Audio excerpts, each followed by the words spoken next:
আর ওই মাছি যদি তাদের কাছ থেকে কোনো কিছু ছিনিয়ে নেয়, তারা সকলে মিলেও ওই মাছির কাছ থেকে ওই জিনিসটা উদ্ধার করতেও পারবে না।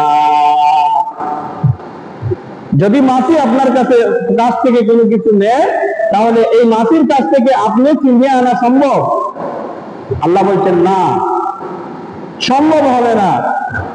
এই মাছি যদি তোমার কাছ থেকে কোনো কিছু ছিনিয়ে নেয়, ওই মাছির কাছ থেকে সেই জিনিসটা ফিরিয়ে আনার ক্ষমতাও তোমার নাই।